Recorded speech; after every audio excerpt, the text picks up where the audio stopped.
Hello, my YouTube family. Welcome back to Manuja Gowda YouTube channel.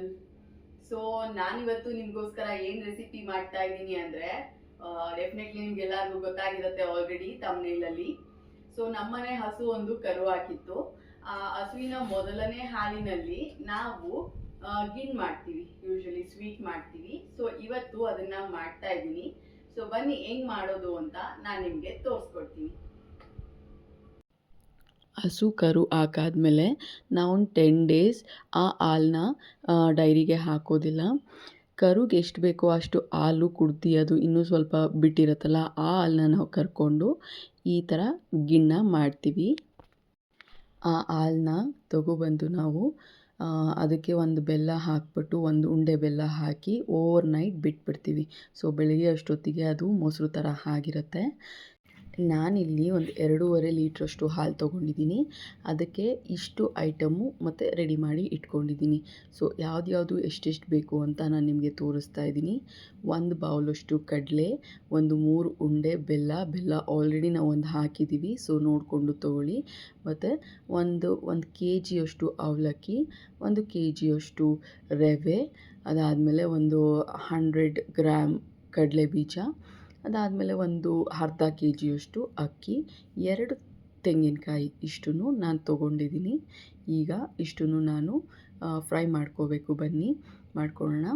ಈಗ ನಾನು ಕಡಲೆ ಬೀಜನ ಫ್ರೈ ಮಾಡ್ಕೋತಾ ಇದ್ದೀನಿ. ಇದು ಬಂದ್ಬಿಟ್ಟು ಮೇಲ್ಗಡೆ ಸಿಪ್ಪೆ ಕಪ್ಪಾಗೋವರೆಗೂ ನಾವು ಕ್ಲೀನಾಗೆ ಫ್ರೈ ಮಾಡ್ಕೋಬೇಕು, ಲೋ ಫ್ಲೇಮಲ್ಲಿ ಇಟ್ಕೊಂಡು. ಆಗಲೇ ಅದು ಕ್ಲೀನಾಗೆ ಫ್ರೈ ಆಗೋದು. ಸೊ ನೆಕ್ಸ್ಟ್ ಬಂದ್ಬಿಟ್ಟು ನಾನು ಅಕ್ಕಿ ತೊಗೋತಾ ಇದ್ದೀನಿ. ಇದು ಬಂದ್ಬಿಟ್ಟು ರೇಷನಲ್ಲಿ ಕೊಡ್ತಾರಲ್ಲ ಆ ಅಕ್ಕಿನ ಯೂಸ್ ಮಾಡ್ಕೋತಾ ಇದ್ದೀನಿ. ಸೋನಾ ಮಸೂರಿ ಅಷ್ಟು ಟೇಸ್ಟ್ ಬರೋದಿಲ್ಲ. ಯಾವುದೇ ಬೇರೆ ಥರ ಪಾಲಿಶ್ಡ್ ರೈಸ್ ಯೂಸ್ ಮಾಡಿದ್ರೆ ನಾವು ಗಿಣ್ಣಿಗೆ ಅಷ್ಟು ಚೆನ್ನಾಗಿರೋದಿಲ್ಲ. ಸೊ ಹಂಗಾಗಿ ನಮ್ಮ ಮನೇಲಿ ರೇಷನಲ್ಲಿ ಕೊಡುವಂಥ ಅಕ್ಕಿನೇ ಬಳಸ್ಕೊತಾ ಇದ್ದೀನಿ. ಇದೊಂದು ಅರ್ಧದಿಂದ 3/4 ಕೆ ಜಿ ಅಕ್ಕಿನ ನಾನು ತೊಗೊಂಡಿದ್ದೀನಿ. ಸೊ ಇದು ಬಂದ್ಬಿಟ್ಟು ನಾವು ಕೆಂಪಾಳ ಹುರ್ಕೋಬೇಕು. ನಾನಿವಾಗ ಕೆಂಪಾಗೋ ತನಕನೂ ಹುರ್ಕೋತಾ ಇದ್ದೀನಿ, ನೋಡ್ಬೋದು. ಏಕೆ ಅಂದರೆ ಇವಾಗ ಅಕ್ಕಿ ನಾವು ಅರ್ಧಬರ್ಧ ಹುರಿದ್ರೆ ಆ ಫ್ಲೇವರು ಇರೋದಿಲ್ಲ, ಮತ್ತು ಪುಡಿ ಮಾಡಬೇಕಾದ್ರೆ ಕ್ಲೀನಾಗಿ ಪುಡಿನೂ ಆಗೋದಿಲ್ಲ. ಸೊ ಅಕ್ಕಿ ಹುರಿಬೇಕಾದ್ರೆ ಸ್ವಲ್ಪ ನೋಡಿಕೊಂಡು ಅಕ್ಕಿ ಹುರ್ಕೊಳ್ಳಿ ನೀವೂ. ಈಗ ನೋಡ್ಬೋದು ಎಷ್ಟು ಕ್ಲೀನಾಗಿ ಫ್ರೈ ಆಗಿದೆ ಅಂತ. ಸೊ ಇದನ್ನ ನಾನು ಎತ್ತಿಡ್ತಾ ಇದ್ದೀನಿ ಆರಲಿ ಅಂತ. ಈಗ ರವೆನ ಫ್ರೈ ಮಾಡೋದಕ್ಕೆ ಇಡ್ತಾ ಇದ್ದೀನಿ. 1 ಕೆ ಜಿ ರವೆ ಅಂತ ಆಲ್ರೆಡಿ ಹೇಳಿದ್ದೀನಲ್ಲ, ಸೊ 1 ಕೆ ಜಿ ರವೆನೂ ನಾನು ಇಲ್ಲಿ ಫ್ರೈ ಮಾಡ್ಕೋತಾ ಇದ್ದೀನಿ. ಇದಕ್ಕೆ ನಾನು ಸ್ವಲ್ಪ ತುಪ್ಪ ಹಾಕ್ಕೊಂಡು ಫ್ರೈ ಮಾಡ್ಕೋತಾ ಇದ್ದೀನಿ. ತುಪ್ಪ ಎಲ್ಲೆಲ್ಲಿ ಆ್ಯಡ್ ಮಾಡ್ಬೋದೋ ಆ ಆಪ್ಷನ್ನ ಮಾತ್ರ ನಾನು ಮಿಸ್ ಮಾಡೋದಿಲ್ಲ. ಏಕೆ ಅಂದರೆ ತುಪ್ಪ ಅಂದ್ರೇ ನನಗೆ ಫೇವ್ರೆಟ್. ಸೊ ಯಾವುದೇ ಅಡುಗೆ ಮಾಡಬೇಕಾದ್ರೂ ತುಪ್ಪ ಬಳಸ್ಬೋದು ಅಂತ ಅನಿಸಿದ ಕಡೆ ಎಲ್ಲ ತುಪ್ಪ ಬಳಸ್ಬಿಡ್ತೀನಿ ನಾನು. ಸೊ ನಾನು ಇದಕ್ಕೆ ತುಪ್ಪ ಹಾಕ್ಕೊಂಡು ಫ್ರೈ ಮಾಡ್ಕೋತಾ ಇದ್ದೀನಿ. ಇದು ಅಷ್ಟೇ ಕೆಂಪಾಳ ಕ್ಲೀನಾಗೆ ಫ್ರೈ ಆಗಬೇಕು. ಅದಾದಮೇಲೆ ಅವಲಕ್ಕಿ, 1 ಕೆ ಜಿ ಅವಲಕ್ಕಿ ತೊಗೊಂಡಿದ್ದೀನಲ್ಲ, ಸೊ ಅವಲಕ್ಕಿ ಏನು ತುಂಬ ಫ್ರೈ ಮಾಡೋ ಏನು ನೆಸೆಸಿಟಿ ಇರೋದಿಲ್ಲ. ಅವಲಕ್ಕಿನ ಒಂದು ಮೀಡಿಯಮ್ ಫ್ಲೇವಲ್ಲಿ ಇಟ್ಕೊಂಡು ಒಂದು 5 ಮಿನಿಟ್ಸ್ ಫ್ರೈ ಮಾಡ್ಕೋಬೇಕು. ಅದಾದಮೇಲೆ ನಾನು ಇಲ್ಲಿ ಕಡಲೆ ಬೀಜ ಫ್ರೈ ಮಾಡಿಟ್ಕೊಂಡಿದ್ನಲ್ಲ, ಆ ಸಿಪ್ಪೆ ತೆಗಿಬೇಕೀಗ. ಅದಕ್ಕೆ ನಾನು ಒಂದು ಇದ್ರ ಮೇಲೆ ಹಾಕ್ಕೊಂಡು ಮರದ ಮೇಲೆ ಅದನ್ನು ಉಜ್ಜಿ ಸಿಪ್ಪೆ ತಕ್ಕೊಂಡಿದ್ದೀನಿ. ಅದಾದಮೇಲೆ ಅದನ್ನು ನಾನು ಮಿಕ್ಸಿ ಜಾರಿಗೆ ಹಾಕ್ಕೋತಾ ಇದ್ದೀನಿ. ಇದು ಫುಲ್ಲಾಗಿ ಪುಡಿ ಆಗಬಾರ್ದು, ನಮಗೆ ತಿನ್ನಬೇಕಾದ್ರೆ ಅದು ಬಾಯಿಗೆ ಸಿಗ್ತಾ ಇರಬೇಕು.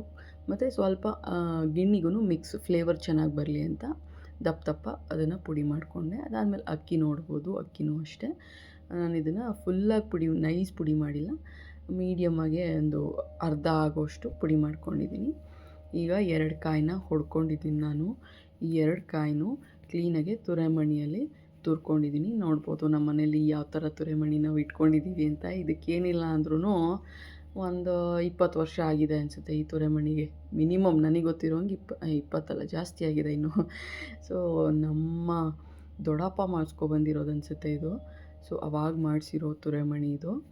ಸೊ ಇನ್ನೂ ಚೆನ್ನಾಗಿದೆ ನಮ್ಮ ಮನೇಲಿ ಆ ತುರೆಮಣಿ.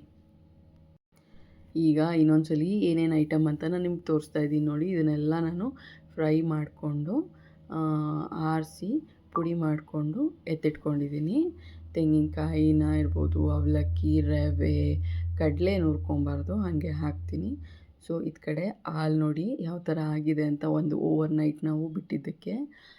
ನೆಕ್ಸ್ಟ್ ಪ್ರೊಸೀಜರ್ ಅಮ್ಮ ಮಾಡ್ತಾಯಿದ್ದಾರೆ. ಸೊ ಈ ಹಾಲನ್ನ ನಾನು ಗ್ಯಾಸ್ ಹಚ್ಬಿಟ್ಟು ಆನ್ ಮಾಡಿ ಒಲೆ ಮೇಲೆ ಇಟ್ಕೊಂಡೆ. ಅದಾದಮೇಲೆ ಬೆಲ್ಲನ ಕುಟ್ಟಿ ಹಾಕ್ಕೋತಾ ಇದ್ದಾರೆ ಅಮ್ಮ ಇವಾಗ. ಈ ಬೆಲ್ಲ ಕರಗೋವರೆಗೂ ಇದು ಬೇಯಬೇಕು ಚೆನ್ನಾಗೆ. ಇನ್ನೊಂದು ಕಡೆ ಒಂದು ಹಿಡಿ ಆಗೋಷ್ಟು ಏಲಕ್ಕಿನ ಪುಡಿ ಮಾಡ್ಕೋತಾ ಇದ್ದೀನಿ. ನೋಡ್ಬೋದು ಈ ಥರ ನೈಸ್ ಪುಡಿಯಾಗಿ ಮಾಡ್ಕೋಬೇಕು.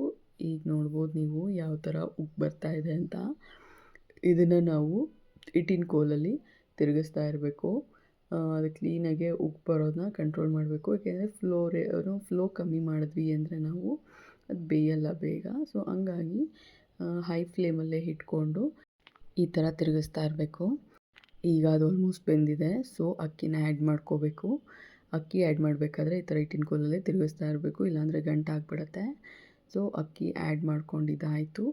ನೆಕ್ಸ್ಟ್ ಹಿಂಗೆ ತಿರುಗಿಸ್ತಾ ಇರಬೇಕು, ಸ್ವಲ್ಪ ಬೇಯೋವರೆಗೂ ತಿರುಗಿಸ್ಬಿಟ್ಟು ನೆಕ್ಸ್ಟ್ ಇದಕ್ಕೆ ನಮ್ಮ ಅಮ್ಮ ತೆಂಗಿನಕಾಯಿನ ಆ್ಯಡ್ ಮಾಡ್ಕೋತಾ ಇದ್ದಾರೆ. ಹಸಿ ತೆಂಗಿನಕಾಯಿನ ತುರಿದಿಟ್ಕೊಂಡಿದ್ವಿ, ಅದನ್ನು ಆ್ಯಡ್ ಮಾಡ್ಕೋತಾ ಇದ್ದಾರೆ. ಅದಾದಮೇಲೆ ಕಡಲೆ, ಅದಾದಮೇಲೆ ಇದು ಕಡಲೆ ಬೀಜ, ಅದಾದಮೇಲೆ ಅವಲಕ್ಕಿ ಇಷ್ಟನ್ನು ಆ್ಯಡ್ ಮಾಡಿಕೊಂಡ್ರು.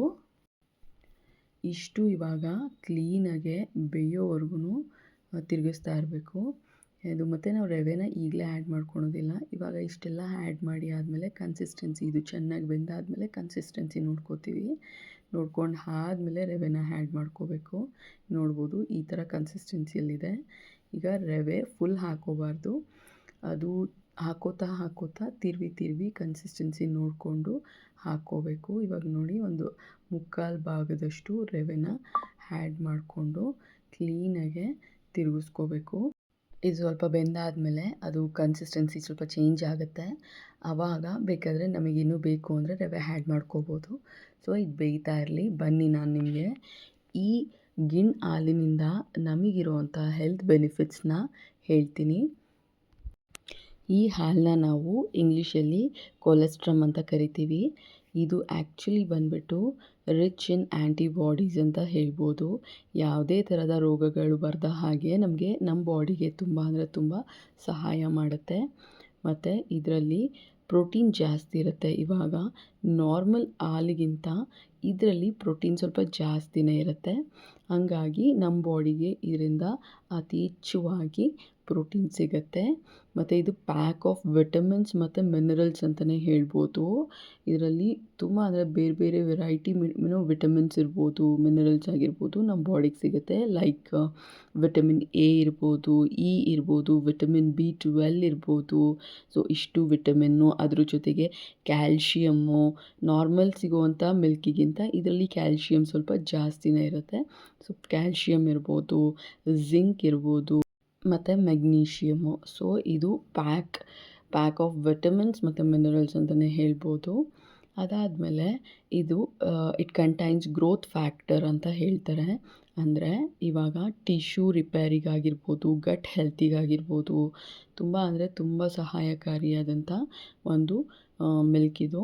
ಸೊ ಅದಾದಮೇಲೆ ನಮ್ಮ ಕರುಳಿನ ಆರೋಗ್ಯ ಅಂತಲೇ ಹೇಳ್ಬೋದು. ಕರುಳಿನ ಆರೋಗ್ಯವನ್ನು ಈ ಮಿಲ್ಕಿಂದ ನಾವು ಕಾಪಾಡ್ಕೊಳ್ಬೋದು. ಮತ್ತು ಜೀರ್ಣಕ್ರಿಯೆಗೆ ತುಂಬ ಅಂದರೆ ತುಂಬ ಯೂಸ್ಫುಲ್ ಆದಂಥ ಒಂದು ಪ್ರಾಡಕ್ಟ್ ಇದು. ಇನ್ನೂ ಸುಮಾರು ಹೆಲ್ತ್ ಬೆನಿಫಿಟ್ಸ್ ಇದೆ, ಬಟ್ ನನಗೆ ಗೊತ್ತಿರೋಷ್ಟು ನಿಮಗೆ ಶೇರ್ ಮಾಡ್ಕೊಂಡಿದ್ದೀನಿ. ಇವಾಗ ನೀವು ನೋಡ್ಬೋದು ನಮ್ಮಮ್ಮ ಗಿಣ್ಣ ಕ್ಲೀನಾಗೆ ಬೇಯಿಸ್ಕೊಂಡು ಅದನ್ನು ನಾವು ಕನ್ಸಿಸ್ಟೆನ್ಸಿನೂ ಅಡ್ಜಸ್ಟ್ ಮಾಡಿಕೊಂಡು ಕ್ಲೀನಾಗೆ ಹಿಟ್ಟಿನ ಕೋಲಲ್ಲಿ ತಿರುಗಿಕೊಂಡು ಯಾವ ಥರ ಮುದ್ದೆ ಮಾಡ್ಕೊತಾ ಇದ್ದಾರೆ ಅಂತ. ಸೊ ನೀವು ಎಲ್ಲ ಇದನ್ನು ಒಂದ್ಸಲಿ ಟ್ರೈ ಮಾಡಿ ಮನೇಲಿ. ಇದರಿಂದ ಈ ಗಿಣ್ಣಿಂದ ನಾವು ಈ ಥರ ಮಾಡಿದ್ರೆ ತುಂಬ ಜನ ತುಂಬ ವೆರೈಟೀಸ್ ಆಫ್ ಸ್ವೀಟ್ನ ಮಾಡ್ತಾರೆ. ಕೆಲವರು ಹಲ್ವಾ ಇರ್ಬೋದು, ಕೆಲವರು ಗಿಣ್ಣೆ ಇನ್ನೂ ಬೇರೆ ಬೇರೆ ಥರ ಮಾಡೋದಿರ್ಬೋದು. ಸೊ ಬೇರೆ ಬೇರೆ ಕಡೆ ಬೇರೆ ಬೇರೆ ಥರ ಇದನ್ನು ಬಳಸ್ಕೊಂಡು ಸ್ವೀಟ್ಸ್ನ ಮಾಡ್ಕೋತಾರೆ. ಸೊ ನಮ್ಮ ಕಡೆ ಈ ಥರ. ಸೊ ನೀವು ಎಲ್ಲ ಟ್ರೈ ಮಾಡಿ ಹೆಂಗೆ ಬಂದಿತ್ತು ಅಂತ ನನಗೆ ಹೇಳಿ. ನನ್ನ ಚಾನೆಲ್ಗೆ ಸಬ್ಸ್ಕ್ರೈಬ್ ಮಾಡಿ, ನನ್ನ ವೀಡಿಯೋಸ್ ಎಲ್ಲ ನೋಡಿ ಮತ್ತು ಲೈಕು ಕಮೆಂಟು ಮಾಡಿ ನನಗೆ ಸಪೋರ್ಟ್ ಮಾಡಿ ಅಂತ ಹೇಳ್ತಾ ನಾನು ಈ ವಿಡಿಯೋನ ಇಲ್ಲಿಗೆ ಎಂಡ್ ಮಾಡ್ತಾಯಿದ್ದೀನಿ. See you all in the next vlog. Bye bye.